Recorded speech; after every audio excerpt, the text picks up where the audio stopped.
I was halfway through grooming the upper ridge of Summit Peak when my radio crackled with static that made my stomach drop. The voice that came through belonged to Brenda Patterson, president of the Evergreen Summit HOA, and she sounded like she'd just won the lottery and declared war at the same time. Jake Kellerman, this is an official notice that your so-called snow vehicles are in violation of Community Code, Section 12-7-B. They've been impounded and relocated to the HOA storage facility immediately. I yanked off my goggles, squinting against the wind that was already picking up speed. Dark clouds rolled over the Continental Divide like an avalanche in slow motion, and every instinct I'd honed over 15 years of mountain rescue was screaming that we had maybe 3 hours before this turned into a full-blown whiteout. Brenda, I don't know what you're talking about. My snowcats are certified rescue vehicles. I'm literally on ski patrol duty right now. Your oversized recreational toys are parked in designated resident-only spaces and constitute both a visual nuisance and a violation of the vehicle size restrictions clearly outlined in your covenant documents. This community maintains certain standards, Mr. Kellerman. The connection cut out, leaving me staring at my radio like it had just sprouted horns. I was standing at 11,000 feet in 15-degree weather with a Category 3 storm bearing down on us, and Brenda Patterson was talking about parking aesthetics. I keyed my radio back to the ski patrol frequency. Base, this is Jake. We've got a problem. Tommy Rodriguez, our patrol director, responded immediately. What's up? The HOA just impounded my snowcats, both of them. The pause that followed was so long I thought I'd lost the signal. Then, Tommy's voice came back, flat and dangerous in a way I'd only heard twice before, both times when tourists had done something spectacularly stupid in avalanche zones. Say that again. Brenda Patterson just radioed me. She had my Tuckers moved to HOA storage, said they violated parking regulations. Those aren't your personal vehicles, Jake. Those are registered rescue equipment with the Summit County Emergency Services. They're literally painted with ski patrol markings and emergency service numbers. Yeah, well, apparently that doesn't matter to the Evergreen Summit HOA Covenant Enforcement Committee. I was already moving, snapping my skis back on and pushing hard toward the base lodge. The wind was picking up, and I could smell the storm coming, that particular crisp sharpness that meant heavy snow and zero visibility within hours. I made it down in 12 minutes, which was probably a personal record for that particular run. My truck was still in the patrol parking area, but the 2 spaces where I'd left my Tucker snowcats were empty except for bright orange violation stickers plastered across the asphalt.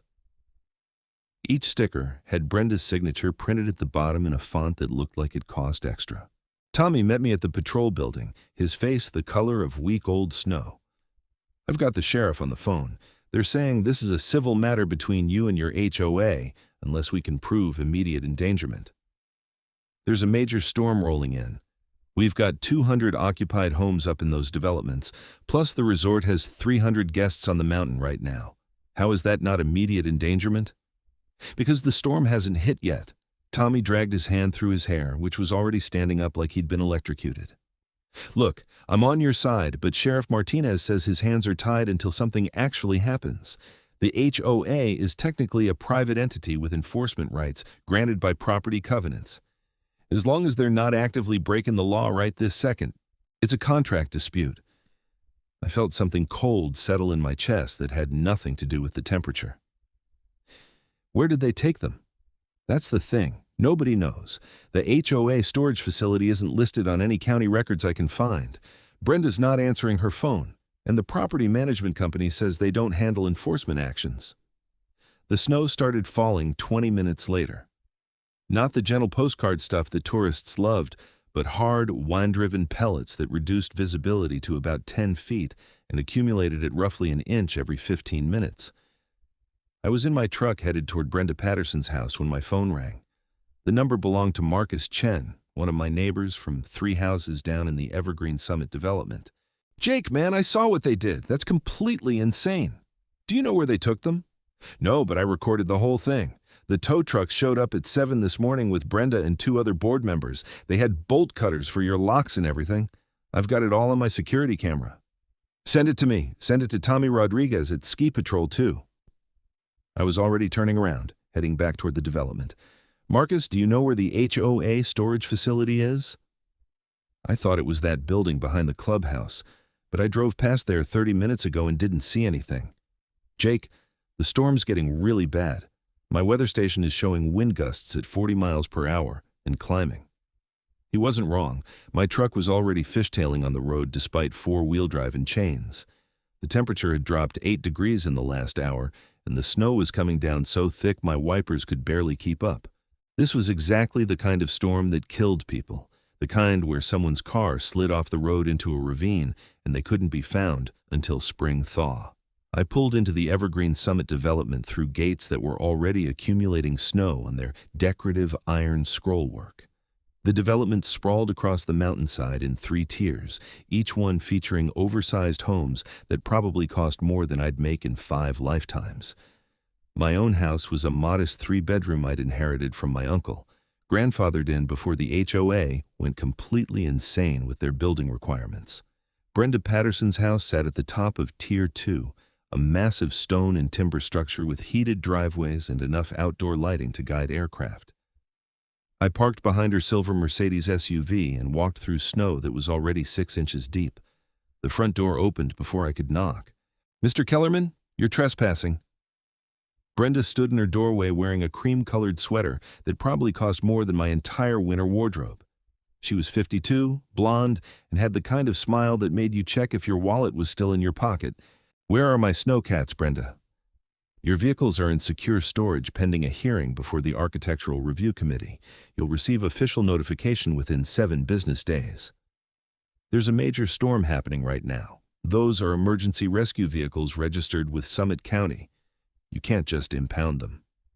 The Evergreen Summit covenants clearly state that all vehicles parked in resident areas must conform to size and aesthetic guidelines. Your machinery exceeds the permitted dimensions by a significant margin and presents an unsightly appearance inconsistent with our community standards. She consulted a tablet like she was reading a grocery list. Additionally, they leak fluids onto the asphalt, creating both staining and potential environmental hazards. They're snowcats. They're supposed to be visible and large. That's the entire point, and they don't leak anything. They're maintained to commercial rescue standards. That's a matter for the review committee to determine. Now, if you'll excuse me, I have a conference call with our attorneys. She started to close the door. I put my hand against it, not pushing, just stopping its movement. "Brenda, I need those vehicles back right now. When this storm hits full force, people are going to need rescue. Regular vehicles can't handle the conditions we're about to face." "That sounds like a you problem, Mr. Kellerman. Perhaps you should have considered the consequences before violating multiple HOA regulations." This time she did close the door, and I heard the deadbolt slide home with a click that sounded very much like the hammer of a gun. I stood on her porch for 10 seconds, watching snow accumulate on my jacket, before I pulled out my phone and called Tommy. She won't tell me where they are." "Yeah, I'm getting stonewalled too, but Jake, we've got bigger problems. The Weather Service just upgraded this to a blizzard warning. The resort is evacuating the mountain and we're shutting down all lifts. We need every available vehicle for emergency response, and you're our only operator certified for the Tucker Snowcats." "I know, I'm working on it." "Work faster. We've already got reports of 3 cars off the road on Route 9, and this is just getting started." I drove to the Evergreen Summit Clubhouse, a sprawling building that housed the HOA offices, a gym, an indoor pool, and a ballroom that got used maybe twice a year. The parking lot was empty except for 1 car, an older Honda that belonged to Patricia Williams, the HOA secretary. She was 68, had lived in the development since it was built, and always struck me as someone who'd gotten trapped in her position by sheer inertia. I found her in the main office, surrounded by filing cabinets that looked like they predated the internet. She glanced up when I walked in, and something that might have been sympathy crossed her face before it disappeared behind practiced neutrality. "Jake, I suppose you're here about the vehicles." "Patricia, where are they?" She shook her head slowly. "I can't tell you that. Brenda gave me explicit instructions. People are going to die if we can't respond to emergencies in this storm." "I know." Her voice was soft, almost apologetic. "But if I tell you, I'll lose my position." I'm 70 next year, Jake. I can't afford to lose my house. Your house? HOA board members get certain considerations, reduced fees, priority maintenance, things like that. If I'm removed from the board, I'll have to start paying full assessments again. That's $1,800 a month I don't have. She looked down at her desk. I'm sorry. I truly am. But I can't help you. I left before I said something I'd regret. The snow was coming down so hard now that I could barely see my truck from the clubhouse entrance. My phone buzzed with a text from Tommy. 2 more vehicles off-road, 1 rollover on Summit Ridge with possible injuries. Where are we with the snowcats? I called the Summit County Sheriff's Department directly, got transferred 3 times, and finally reached Sheriff Martinez himself. He listened to my explanation with the patience of someone who'd heard a lot of weird problems over the years, but still found new ways to be surprised. So let me get this straight, he said when I finished. Your HOA impounded emergency rescue equipment during a blizzard because of parking violations. That's exactly what happened, and they won't tell you where they moved it. Correct. Jake, I'd love to help, but unless I can establish that they have committed a specific crime, I can't force them to return property that technically belongs to you. This is a civil covenant issue. What if people die because we can't respond to emergencies? Then we'd have grounds for charges like reckless endangerment or criminal negligence.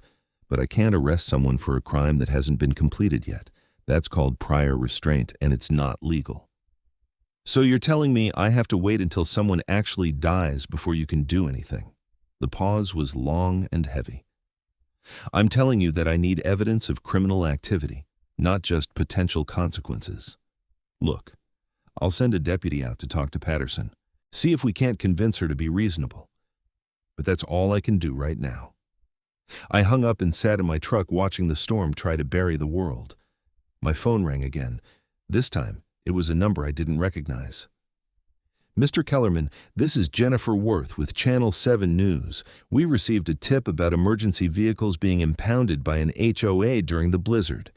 Would you be willing to comment? I would not have thought I'd be grateful for news media involvement, but desperation makes strange bedfellows. Yeah, I'll comment. Meet me at the ski patrol base in 20 minutes. The drive back down the mountain took 40 minutes because the roads were already nearly impassable. I saw 2 cars stuck in ditches and a delivery truck jackknifed across Route 9. Emergency vehicles were everywhere, their lights creating strange halos in the blowing snow. And I was completely helpless to assist because my equipment was locked away somewhere by a woman who cared more about property values than human lives. Jennifer Worth turned out to be a woman in her 30s with the kind of determination that made her walk through a blizzard in 3-inch heels without seeming to notice. Her cameraman, a guy named Derek who looked like he'd rather be literally anywhere else, followed her into the patrol building with equipment that probably cost more than my truck. Mr. Kellerman, can you explain what happened with your snowcats? I told the story on camera while Tommy stood behind Jennifer, making faces that suggested this was either going to save us or get us all fired. I kept it factual, showed them the orange violation stickers, explained that these were registered emergency vehicles that were critical for mountain rescue operations during severe weather. Have you tried contacting the HOA board? Multiple times. They're refusing to disclose the location and claiming this is a matter of covenant enforcement. And there are currently people stranded in this storm. At least 5 vehicles off the road that we know of, possibly more, plus approximately 200 residents in elevated developments who might need evacuation if power goes out or roads become completely impassable. Our other rescue vehicles can't handle the terrain in these conditions. Jennifer turned to the camera with the expression of someone who'd just found gold in their backyard. This is Jennifer Worth reporting from Summit Peak, where an HOA's enforcement of parking regulations may be preventing life-saving rescue operations during a major blizzard. We've reached out to the Evergreen Summit HOA for comment, but have not received a response. Back to you, David. She lowered the microphone and pulled out her phone. I'm sending this to the station now. We'll have it on the 6 o'clock broadcast and streaming online within the hour. If I were your HOA president, I'd be getting very nervous right about now. She wasn't wrong. My phone started ringing 30 minutes later with a number that showed up as Evergreen Summit HOA Legal Counsel. I let it go to voicemail, Then listen to a lawyer named Richard Pemberton demand that I cease and desist all media contact and public statements about alleged HOA enforcement actions under threat of legal action for defamation and breach of covenant confidentiality clauses. I called him back. "This is Jake Kellerman. I just got your message. Mr. Kellerman, your actions this afternoon constitute a serious violation of community standards and could expose you to significant legal liability." My actions? I'm trying to do my job, which is saving lives during emergencies. Your client impounded my rescue equipment in the middle of a blizzard. That equipment was in violation of clearly documented HOA regulations. Mrs. Patterson was well within her authority to enforce those regulations. Even if it prevents emergency services from operating, the HOA is not responsible for your employment arrangements or emergency service obligations. That's between you and your employer. The equipment is registered with Summit County Emergency Services. It doesn't belong to just me, it belongs to the ski patrol. That created a pause. I was not aware of that detail. Yeah, well, maybe you should get all the facts before you threaten legal action. Now, where are my snowcats? I'm not at liberty to disclose that information. However, I will convey your concerns to my client and recommend an expedited review process. Expedited how? Because I've got people stuck on a mountain right now. I'll contact Mrs. Patterson immediately and call you back within the hour. He didn't call back within the hour. Nobody did, except for Tommy, who was coordinating rescue efforts from base and sounding increasingly stressed with each call. The storm had intensified into a full whiteout with wind gusts exceeding 60 miles per hour and snowfall rates of 3 inches per hour. Visibility was measured in feet, not miles, and the temperature had dropped to 8 degrees before wind chill. By 5 p.m., we had 12 vehicles off the road, 2 injuries requiring medical evacuation, and approximately 70 homes without power in the upper developments. The ski patrol had 4 snowmobiles operational, but they couldn't handle the terrain or carry the equipment necessary for major rescue operations. We needed the Tucker Snowcats, which could each carry 8 people plus gear and handle slopes that would flip a normal vehicle like a toy. I was in the patrol building drinking coffee that tasted like liquid regret when Jennifer Worth called back. "Jake, you need to see this. We're getting flooded with responses to the story. It's going viral on social media." "That's great, but it doesn't help me find my equipment." "No, but it might help pressure the HOA. We've got over 50,000 shares on the video, and people are furious. There's already a petition calling for the HOA board to be removed, and several lawyers have reached out offering pro bono representation if you want to sue." "I don't want to sue. I want my snowcats back so I can do my job." "I understand, but public pressure works. Give it time." Time was exactly what we didn't have. At 6:15 p.m., we got a call from Summit Ridge, one of the highest developments in the area. A woman named Carol Martinez had gone into early labor, and the ambulance couldn't make it up the road. The snow was too deep, the wind was too strong, and they'd already lost 1 vehicle trying. Tommy looked at me across the operations room with an expression that made my chest hurt. "Jake, we have to try something. The snowmobiles can't carry a woman in labor safely. They're too exposed and too rough." "I know, but we have to try something." I grabbed my coat and headed for the door. "I'm going to find those snowcats." "How?" "I'm going to make Brenda Patterson tell me where they are, even if I have to sit on her front porch until she does." The drive back to Evergreen Summit was borderline suicidal.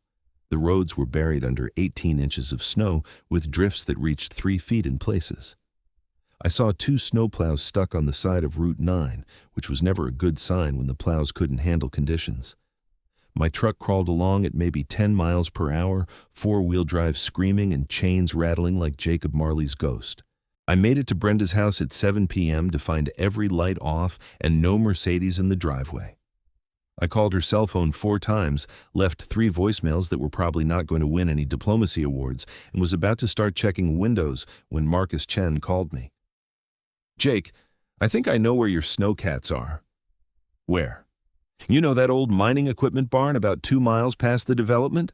The one that's technically on HOA property but nobody ever uses?" I did know it. Ancient log structure from the 1890s that had been used to store mining equipment back when Summit Peak was a mining town instead of a resort destination. The HOA had purchased the land decades ago with vague plans for expansion that never materialized. You think they're there? I saw a flatbed truck headed that direction this morning, right after they took your vehicles. Didn't think anything of it at the time, but now it makes sense. That barn is the only structure the HOA owns that's large enough to hide something that big. I was already back in my truck. Marcus, you're a genius. Just help Carol Martinez. She's my cousin. The road to the old mining barn was barely visible under the snow. I followed tire tracks that were rapidly filling in, praying they led where I needed to go and not to some random property where I'd get shot for trespassing. The barn materialized out of the snow like a ghost ship, massive logs dark against the white storm. And there, parked inside, through doors that hadn't been closed properly, were my 2 Tucker snowcats. I could have cried. Instead, I called Tommy while I was running toward them through knee-deep snow. Found them. Old mining barn 2 miles north of Evergreen Summit. I'll have them operational in 5 minutes. Carol Martinez, water broke. We need you here as fast as you can manage. Both snowcats started on the first try, which was one of the few things that had gone right all day. I did a quick safety check, confirmed that all emergency equipment was still loaded, and headed out into the storm. The Tucker snowcats were designed for exactly this kind of hell, with tracks that could handle slopes up to 45 degrees and enough weight to push through drifts that would stop anything else. Driving one felt like piloting a tank crossed with a ski lift, slow but absolutely unstoppable. I made it back to the ski patrol base in 20 minutes and found Tommy waiting with a paramedic named Lisa Shaw and enough medical equipment to handle a field delivery. We loaded everything into the snowcats' cargo area and headed up toward Summit Ridge with me driving and Lisa rechecking supplies. How bad is it? I asked. She's 36 weeks, so the baby is viable, but early labor in these conditions is dangerous. If there are complications, we need to get her to a hospital fast. The drive to Summit Ridge normally took about 12 minutes. In the snowcat, fighting wind and snow and drifts that reached the vehicle's windows, it took 40. We found Carol Martinez's house by GPS and the desperate waving of her husband, Daniel, who met us at the door looking like he'd aged 10 years in the last hour. She's upstairs. The contractions are 4 minutes apart. Lisa moved with the efficiency of someone who'd done this before. I helped carry equipment, stayed out of the way, and tried not to think about what would have happened if I hadn't found the snowcats in time. Carol was in her bedroom, a woman in her late 20s who looked scared but determined. Her mother was with her, an older woman named Rosa, who kept squeezing her daughter's hand and murmuring in Spanish. "Carol, I'm Lisa. I'm a paramedic. We're going to take care of you, okay? I want to go to the hospital." "I know, and we're going to get you there. But first I need to check you and make sure it's safe to move you." I stepped out of the room to give them privacy and nearly ran into Daniel, who grabbed my arm. "Thank you for coming. I know the roads are impossible." "That's what we do. Carol's going to be fine. I saw the news earlier about the HOA taking your vehicles. That's insane. If you hadn't found them..." "Yeah, well, I did find them. That's what matters now." Lisa called me back after 10 minutes. "We need to move her. She's progressing fast, and I don't have the equipment here if something goes wrong." "Can you get us to Valley Medical Center?" Valley Medical was 23 miles away, almost all of it down winding mountain roads that were currently buried under a blizzard. In normal conditions, maybe a 30-minute drive. In this, I had no idea. "No, I can get us there." We loaded Carol into the snowcat on a stretcher, secured with straps and surrounded by as much padding as we could manage. Rosa and Daniel came too, along with Lisa and all her medical equipment. The snowcat was designed to carry 8 people, but it was tight with all the gear. I fired up the engine and headed back down the mountain, radio tuned to the ski patrol frequency where Tommy was coordinating other rescues. The blizzard had turned Summit Peak into a war zone, with dozens of people stranded and emergency services stretched beyond breaking point. In the background, I could hear Tommy directing units to various locations, his voice getting more strained with each transmission. "Base, this is Jake. I've got Carol Martinez loaded and we're heading to Valley Medical, ETA approximately 90 minutes. "Copy that. Jake, when you're done there, we've got multiple calls backed up. Without those snowcats, we're drowning here." "Understood. I'll be back as fast as I can." The drive down was every bit as terrifying as I'd expected. The snowcat's headlights barely penetrated the blowing snow, and I was navigating as much by GPS and memory as by actual visibility. We crept along at 15 miles per hour, the tracks grinding through snow that reached midway up the vehicle's sides. Inside, Lisa monitored Carol's vitals while Rosa held her daughter's hand, and Daniel sat in silence, his face white. We were about halfway to the medical center when Carol screamed. Lisa immediately shifted into high gear, checking the monitor she'd brought. "Jake, contractions are 2 minutes apart. She's going to deliver soon." "How soon?" "Maybe 30 minutes, maybe less. Can you go faster?" I pushed the snowcat as hard as I dared, which wasn't much given the conditions. The wind was hitting us in gusts that rocked even the heavy vehicle, and the road had disappeared entirely under uniform white. I was following the GPS track and hoping that the coordinates were accurate because one wrong turn would put us over a cliff or into a ravine. 20 minutes from the hospital, Carol's water broke completely. Lisa was in full emergency mode now, talking Carol through breathing exercises while setting up for a field delivery in the back of a moving snowcat during a blizzard. It was exactly the kind of situation that ended up as nightmare stories in medical journals. "Jake, you need to stop. I can't do this while we're moving." I found a wide spot in the road, or at least what I hoped was a wide spot, and killed the engine. The sudden silence was overwhelming, broken only by the wind howling outside and Carol's breathing inside. Lisa worked with the calm focus of someone who'd trained for every possible emergency, and I tried to make myself useful by holding lights and passing supplies. Rosa prayed in Spanish. Daniel held his wife's hand and looked like he might pass out. And Carol, who was tougher than all of us combined, delivered a baby girl 23 minutes later in the back of a rescue snowcat while the worst blizzard in 5 years tried to bury us alive. The sound of that baby crying was the most beautiful thing I'd ever heard. "She's healthy," Lisa announced, wrapping the infant in warming blankets. "Small, but breathing well. Good color. Apgar's score looks good." Carol was crying. Daniel was crying. Rosa was crying and praying louder. I might have been crying too, though I'd blame it on the cold if anyone asked. Lisa finished the immediate post-delivery care, got both mother and baby stabilized, and nodded at me.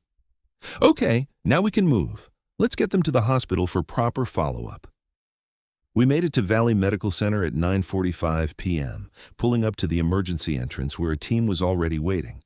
They loaded Carol and her new daughter onto gurneys and wheeled them inside with Daniel and Rosa following. Lisa gathered her equipment, gave me a tired smile, and headed in to complete her handoff. I sat in the snowcat for 5 minutes, letting my heart rate return to something approaching normal, before Tommy's voice crackled over the radio. "Jake, status?" "Mother and baby delivered safely. Both healthy. Heading back now." "Thank God. Listen, we've got a situation developing.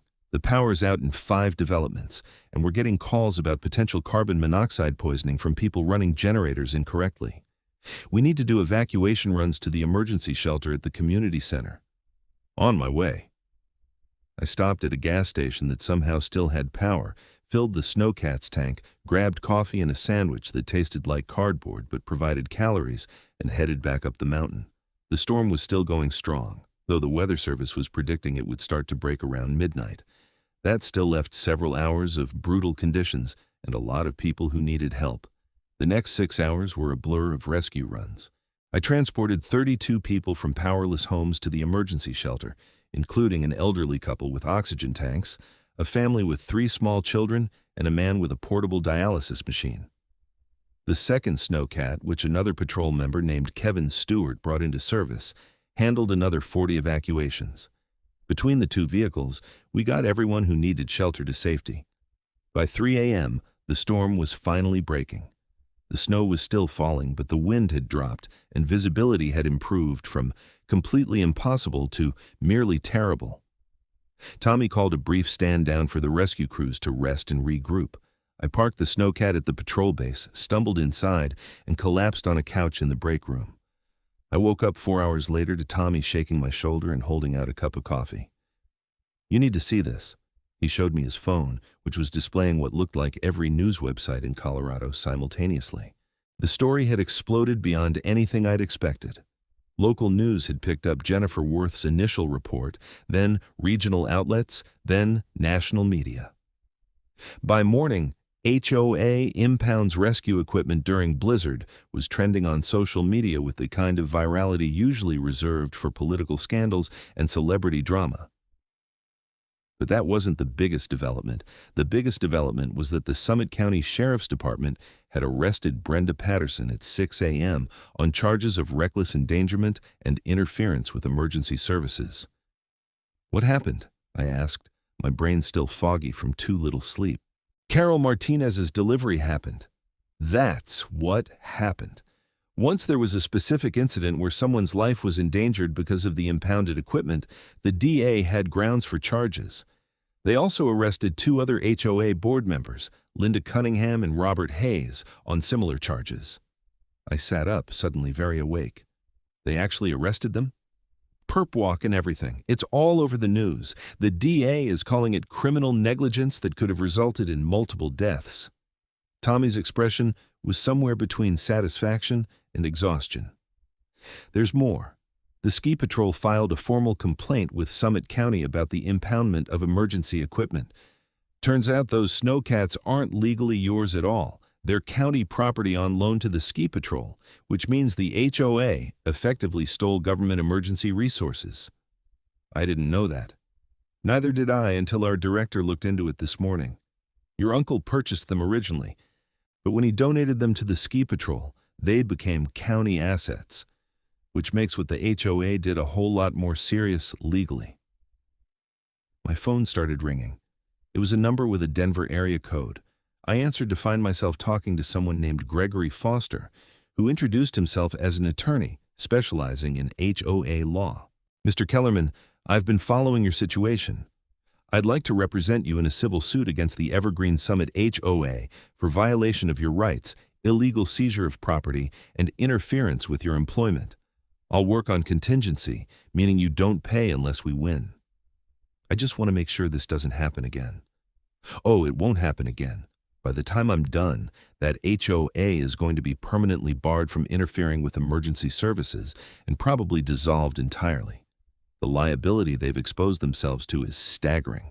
I told him I'd think about it, hung up, and found 6 more voicemails from other lawyers saying basically the same thing.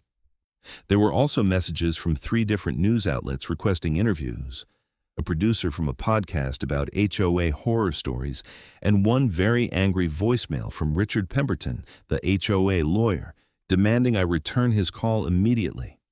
I called him back because I'm not a complete jerk. He answered on the first ring, sounding like he hadn't slept at all. "Mr. Kellerman, this situation has become untenable. My clients are willing to discuss a settlement." "Your clients are in jail. They've been released on bail. Look, what do you want? Reduced HOA fees? Exemption from parking regulations?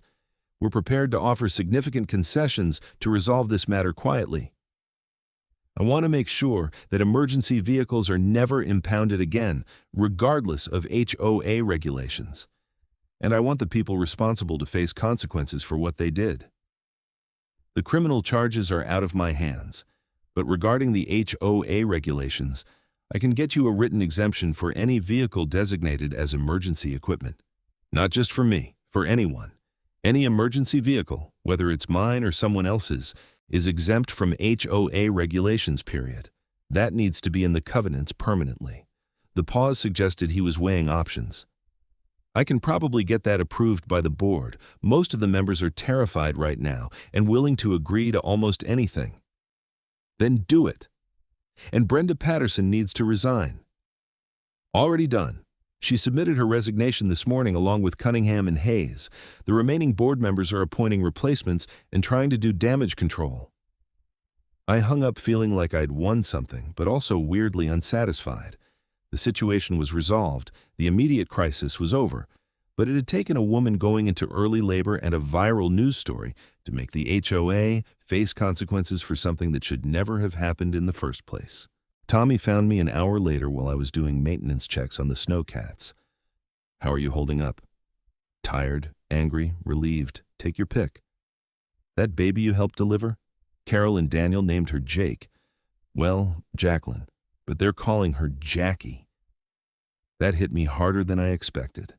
I had to turn away and pretend I was checking a track component so Tommy wouldn't see my face. That's something. Yeah. You saved a lot of people last night, Jake. Not just Carol and Jackie. All those evacuations, the people stranded on the roads, everyone who needed help. You did that. We did that. All of us.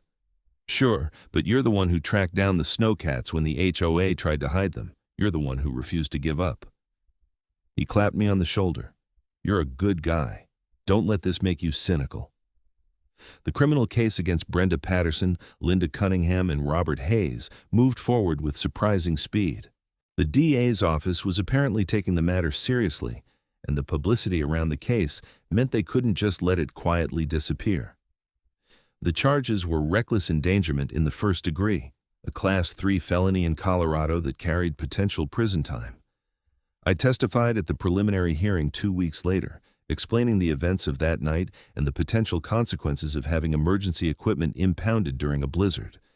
The defense attorneys tried to argue that their clients had no way of knowing the snowcats were critical emergency equipment, but that argument fell apart when prosecutors presented the radio communication where Brenda had been explicitly told I was on ski patrol duty.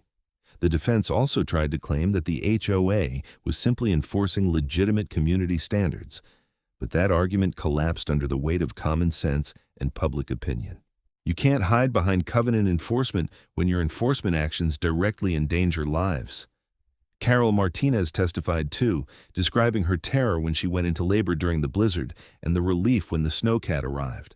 She brought baby Jackie to court, which probably wasn't strictly necessary for the testimony, but certainly didn't hurt the prosecution's case when the jury got to see the actual infant who might have died if rescue had been delayed.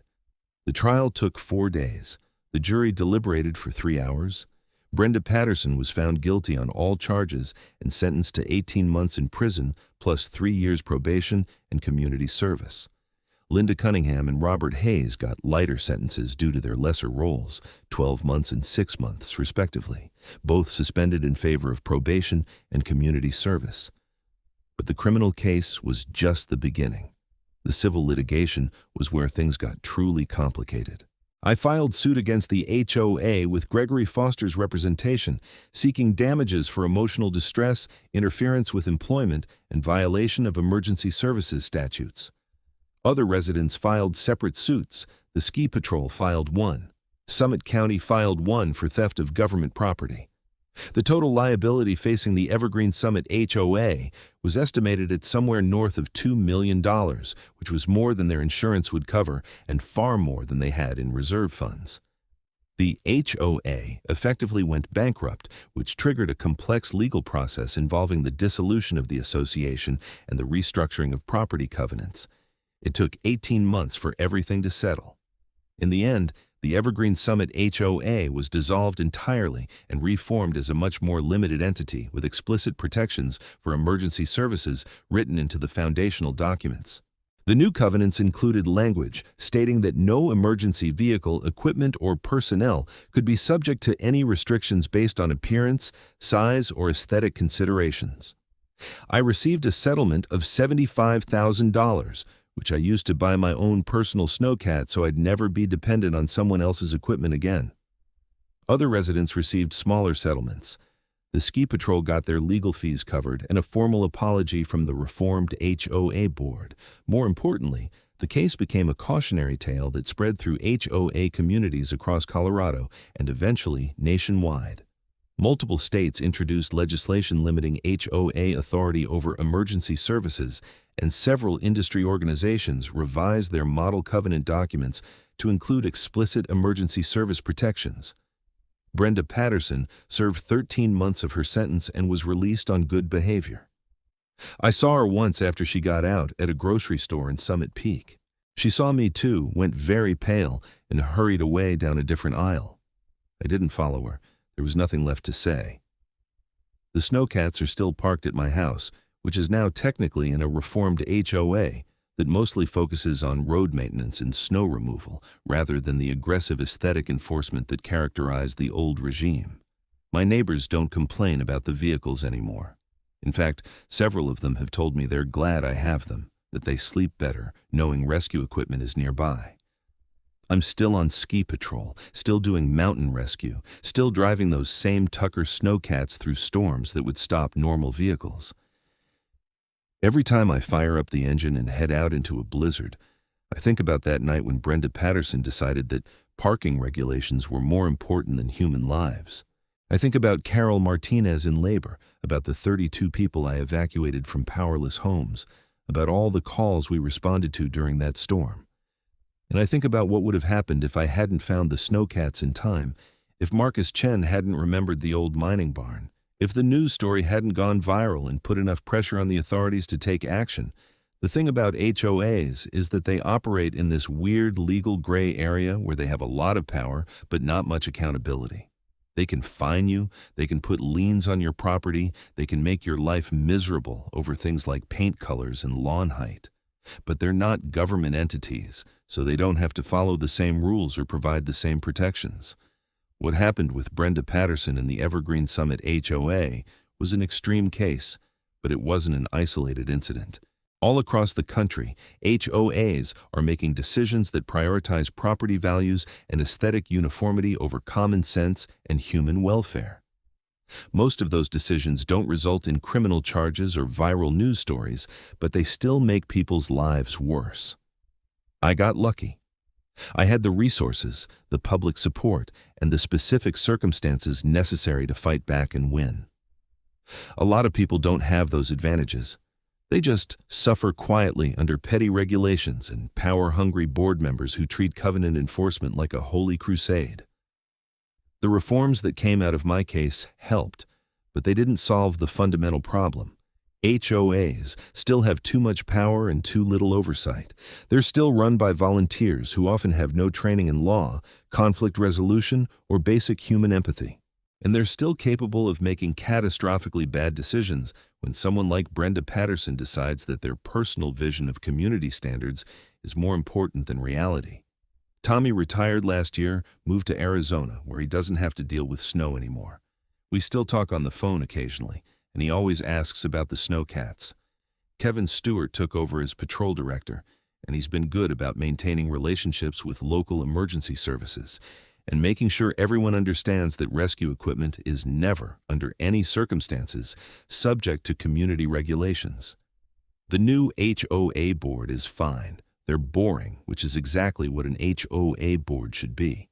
They maintain the roads, organize occasional community events, and don't try to impound anyone's emergency vehicles. Patricia Williams is still the secretary, and she seems happier now that she's not taking orders from someone who treated covenant enforcement like performance art. Marcus Chen and I are friends now. We get together for beers occasionally, and he always brings up the security footage he recorded of the snowcats being impounded. He offered to testify at the trial, but the prosecution didn't end up needing him. The case was strong enough without additional witnesses. Carol and Daniel Martinez send me a Christmas card every year with photos of Jackie, who is now 2 years old and apparently obsessed with snowcats. They keep telling me I have to come over for dinner, and I keep meaning to take them up on it, but ski patrol keeps me busy during the season. Maybe this summer. Jennifer Worth from Channel 7 News won an award for her coverage of the story. She sent me a thank you note saying that it was one of the most satisfying pieces she'd ever worked on, the kind of journalism that actually made a difference. I appreciated that. For all the problems with modern media, sometimes a good investigative reporter at the right time can change everything. I still live in the same house I inherited from my uncle. The property value has gone up significantly since the HOA reforms, which is ironic considering that Brenda Patterson's entire justification for her actions was protecting property values. Turns out that people are willing to pay more to live in a community where the HOA isn't completely insane. The old mining barn where the snowcats were hidden got converted into a community emergency equipment storage facility.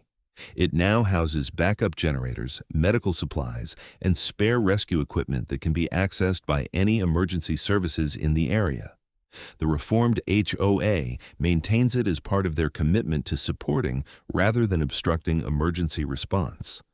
On the anniversary of the blizzard, the community holds a recognition event for first responders. It's mostly symbolic, but it's a nice gesture. Carol and Daniel always bring Jackie, who is apparently being raised with stories about the nice man and the snowcat who helped bring her into the world during a storm.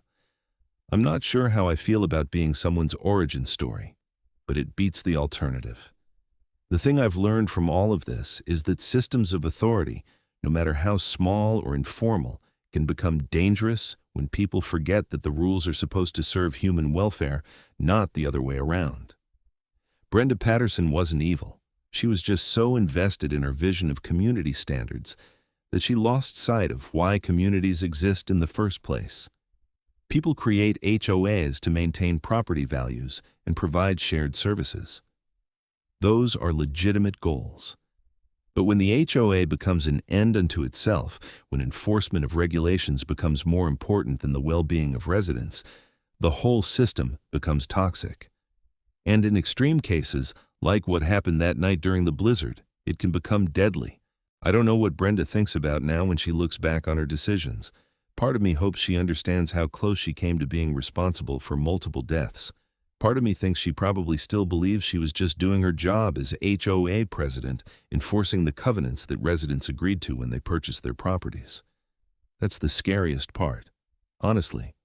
Not that someone might make a terrible decision in a moment of crisis, but that they might make that decision while genuinely believing they're doing the right thing. Evil doesn't usually look like evil from the inside. It looks like duty, or responsibility, or commitment to standards. So I keep the snowcats maintained and ready. I keep my certification current. I keep working with ski patrol and emergency services to make sure that if another storm hits, if another emergency develops, we'll be ready to respond. And I keep hoping that enough people learned enough lessons from what happened that night that it won't happen again. But hope isn't a plan. The real protection comes from laws, regulations, and organizational structures that prevent people like Brenda Patterson from having the authority to make life-threatening decisions in the first place. The reforms that came out of my case were a good start, but they only apply in Colorado, and even here they only cover certain specific situations. The broader issue of HOA accountability remains largely unaddressed. Most states have minimal oversight of HOA operations, and the residents who suffer under bad HOA governance often have no realistic recourse. They can't afford to sue, they can't organize effective resistance, and they can't just leave because their homes and life savings are tied up in properties governed by covenants they can't change. I got lucky because my situation was dramatic enough to attract media attention, and because I had the specific expertise to push back effectively. But for every story like mine that goes viral and results in reform, there are thousands of quieter stories where the HOA wins and the residents just suffer. That's what keeps me up at night sometimes. Not what happened to me, but what's happening right now to people who don't have the resources or circumstances to fight back. People being fined into bankruptcy over lawn height, people losing their homes because they couldn't afford unexpected special assessments, people trapped in communities where petty tyrants exercise unchecked authority over every aspect of their lives. The American dream includes homeownership, but that dream has been complicated by the proliferation of HOAs. Nearly 73 million Americans now live in HOA-governed communities, and that number increases every year. For many people, especially in growing urban areas, it's becoming nearly impossible to buy a home that isn't subject to HOA regulations. And most of those HOAs are fine. They're run by reasonable people who understand that their job is to maintain infrastructure and mediate disputes, not to micromanage their neighbors' lives. But the ones that aren't fine can make people absolutely miserable, and the legal framework that's supposed to protect homeowners is often inadequate. I've become something of an accidental advocate for HOA reform. I didn't seek out that role, but after my case made national news, people started reaching out to me with their own HOA horror stories. I've heard from dozens of people trapped in situations where their HOA is fining them for ridiculous violations, where board members are embezzling funds, where covenant enforcement is being weaponized for personal vendettas. I try to help when I can. I connect people with lawyers. I share information about their legal rights. I provide media contacts for those whose stories might benefit from publicity. It's not much, but it's something. And occasionally, it makes a difference. The snow is falling again tonight, gentle stuff that won't cause problems, the kind that makes Summit Peak look like a postcard. I'm sitting in my living room with a fire going, looking out at the snowcats parked in my driveway, and thinking about how strange life can be. 3 years ago, I was just a ski patrol guy who happened to live in an HOA. Now I'm a symbol of HOA resistance with a Wikipedia page and everything. I never wanted to be famous. I just wanted to do my job and save lives when people needed help. But sometimes life pushes you into roles you didn't choose, and you have to decide whether you're going to accept that responsibility or try to avoid it. I chose to accept it, and I don't regret that decision. The reforms that came from my case have probably saved lives. The heightened awareness of HOA overreach has probably prevented other situations like mine from developing. And the message that emergency services are more important than parking regulations seems like it should have been obvious but apparently needed to be stated explicitly and backed up with criminal convictions. Brenda Patterson taught me something important, though I doubt she intended to. She taught me that good intentions aren't enough, that believing you're doing the right thing doesn't mean you actually are, and that authority without accountability inevitably becomes tyranny. Those are lessons worth learning, even if the tuition was higher than anyone should have had to pay. The ski patrol radio is quiet tonight. No emergencies, no rescues, just routine check-ins from units on the mountain. Tomorrow I'll go in for a regular shift. I'll check the equipment. I'll prepare for whatever the season brings. It's what I do. It's who I am. And if someday another HOA somewhere decides that their regulations are more important than human safety, I hope they remember what happened in Summit Peak. I hope they remember Brenda Patterson in handcuffs, the criminal convictions, the dissolved HOA, the millions in liability. I hope they remember that there are consequences for valuing conformity over compassion.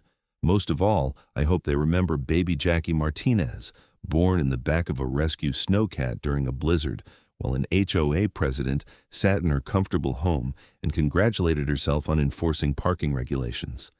Because in the end, that's what this was all about. Not covenants or property values or community standards, but a baby who deserved to be born safely and a mother who deserved to survive childbirth. Everything else is just paperwork.